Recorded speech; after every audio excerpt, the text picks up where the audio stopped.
Намын соёл ертөнцийн төрөмс байгууллагаас зохион байгуулдаг. Одоо 29 дахь удаагийн намын баяр өнөөдөр үүдээ нээж байна. За энэ удаагийн баяр цар тахлын хөл хорионы үед зохион байгуулж байгаа гэдэг утгаараа оролцогчид тодорхой хэмжээгээр өөрсдийнхөө халдваргүйжүүлэлтийн тодорхой аюулгүй байдлаа хангаж бас энэ удаагийн баяраа зохион байгуулж байна. 29 дахь удаагийн намын баярын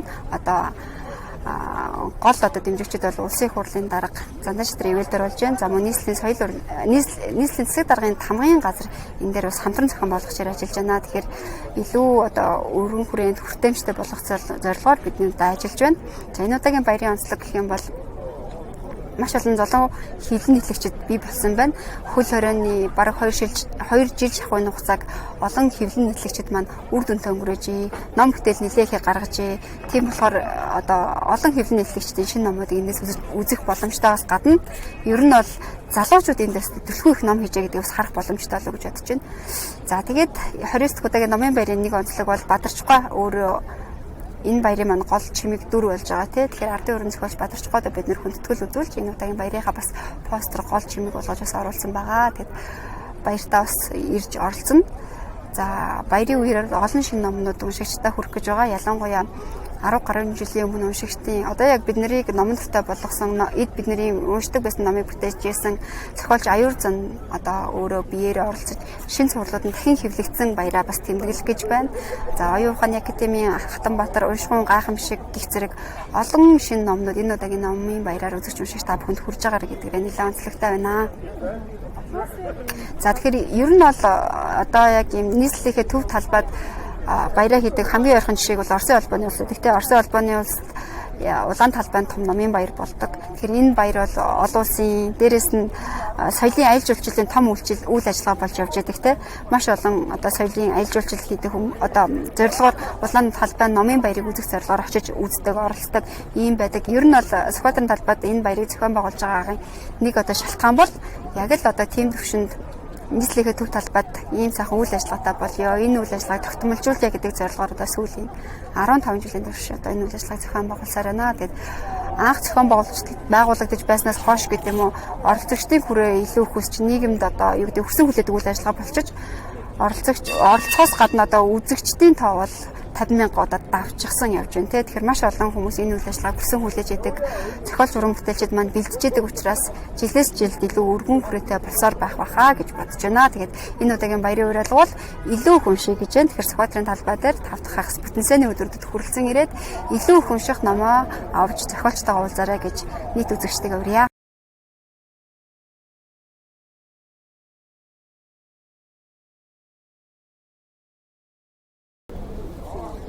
Аршидадын хазуулах гэдэг ферсийн түүхч манай түүхч Болчинсон хоёрын хамсарч бичсэн Шагштрын чуулган гэдэг 3 бат намаа.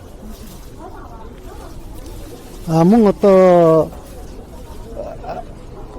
Францын алдартай зохиолч Альберт Камюгийн тахал гэдэг арман манай л өнөөгийн энэ тахалтай ер нь тун ойролцоо. Тэ энэ Нобелийн шагнал хүртсэн хөлдөө энэ 3 номоор. Тэ энэ номыг энэ өвөл энэ хавар сая орчуулсан.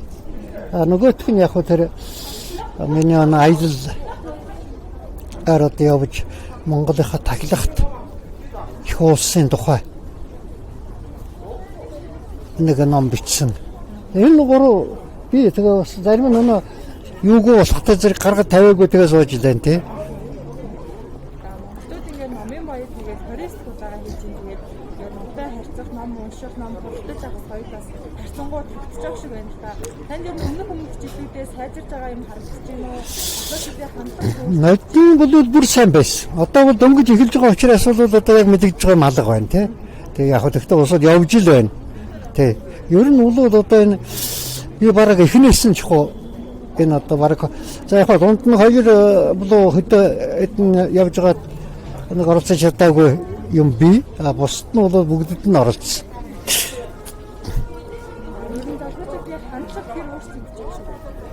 Гото нодны бол гайгүй л байсан. Нодныгийн намар болсон шүү дээ тийм ээ. Тэрэнд бол давгүй сайхан залуучууд ирж Би бол яг тэ орчуулга зарим нь бол баг эрдэм шинжилгээний шахууч бичдэг болохтой зэрэг бол сонирхсан хөл миний юмыг аван тэрнээс зүгээр хүн болгон аваад байдгүй шүү дээ. Ер нь сүүлийн орчуулгын номнууд огширсан харагдаж байна. Тэгээд энэ дотор нь одоо сайн цагаа, саран цагаа, тань ер нь орчуулгын номн дээр ямар бодолтой? Энэ орчуулгын ном бол манайх нэг жаахан дэндүү үгчил их л хандлагатай хийгээд өнөө монгол хэлнийхээ юуг сайн мэдэхгүй. Монгол хэлийг нь сайн судлахгүй л шиг. Монгол хэлийг судлах хэрэгтэй байхгүй орчуулагч хүн. Монгол хэлний найруулах ёс эднэг чинь шал ундаа юм байдаг. Тэр эдний нь бол одоо нэг сайн судалж өгөхгүй л за ястай их баярлаа. Манайхан бол их орчуулж байна. За орчуулах нь одоо бол их сайхан хэрэг. Одоо гадаадын уран зохиол, гадаадын шинжлэх ухааны ном зохиолыг бол одоо яана гэдэг бол маш чухал асуудал. Гэвч орчуулга нь ямар байна уу гэдэг дээр одоо яг миний санаанд бол арай л нэг хурцхгүй. Тэгээ ягаад гэвэл дэндүү үгчлэх, магчлах ийм маягаар монгол хэлнийхээ найруулгаж, монгол хэлний найруулах ёс гэдгийг мэдэхгүй. Ийм учраас бол одоо тэгээд нэг тийм модон хэлээр гэх юм уу. Монгол хэл чинь уянгын хэл тэр сайхан уянгалаг тэр цаад юм нь уянгахтай байж ивэл тэрийг гаргах хэрэгтэй. Тэгтээ зэрэг ямар одоо найруулгаар бичсэн байна уу тэрнийг гаргах хэрэгтэй. Гэхдээ янз бүрийн одоо ийм орчуулгын онлайн зарчмууд байдаг байхгүй юу? Тэр зарчмуудыг манайхан мэдэхгүй зүгээр дайрч юм л да. Тэгтээ зэрэг манай залуучууд одоо энэ монгол хэлнийхээ найруулах ёс монгол хэлнийхээ одоо монгол хэлийг сайн мэдэх хэрэгтэй. Монгол хэлийг судлах хэрэгтэй. Тэгэхээр монгол хэлээр сураад тэгээд тий. Яг хөө манай залуучууд бол их сайхан сурдаг. Ягаад гэвэл монголчууд бол одоо ер нь дэлхийн бүх ард түмний аваа монгол хэлэнд байдаг учраас бол ярьж хөөрөх тэр одоо юундаа бол маш сайн хүн ер нь гадныхнаас ялгахдаггүй ярьдаг.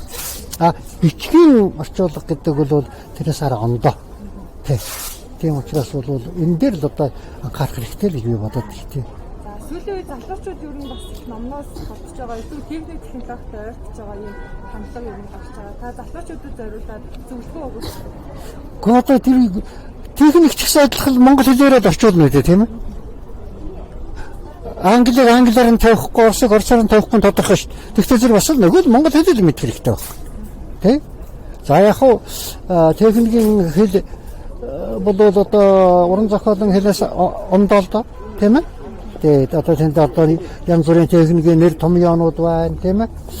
Тэгвэл зэрэг тэр нэр томьёогоо яаж монголоор буулгах вэ? Бүгдийг англиас нь хуулаа тавиад байх юм уу?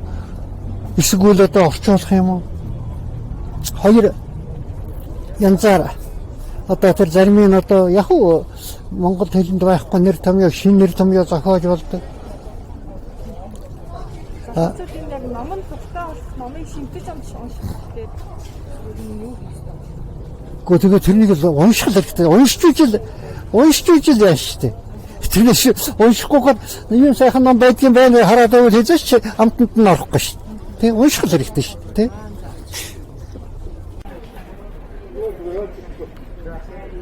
За ер нь 10 гаруй жил одоо оролцож байна да. Жил сайхан өргөжж байна. Манай Монголын уншигч олон номыг эрдэг, хайдаг, уншдаг, хэрэгэлдэг үнд цэвэл болгож үр хөвгтөө уламжлуулдаг ийм сайхан жишг тогтож байна. Тэнд ийм маш их баяртай байна. За энэ жил би нэлээд хэдэн номтой байна. Тухайлх юм бол өвөр Монголын ардын хэвлийн хорооноос одоо хэвлсэн миний уран бүтээлийн чуулга нь 10 бот ном Монгол бичгээр. За энэ бол одоо уншигч олондоо хэрэглэгч олондоо барьж байгаа бэлэг. Тэрнээс гадна миний уншигчдын эрэл хэрэгцээтэй байгаа Бигэнтэн, Шилийн богд, Шарман, Арман Туужуу, онцгийн хөрд, Яруу найргийн ном, миний баримт уран зохиолын одоо дөрвөн бот. За бас гадаад хэл дээр хэвлэгдсэн номнууд. За ийм бүтээлтэй байна. За баярлалаа.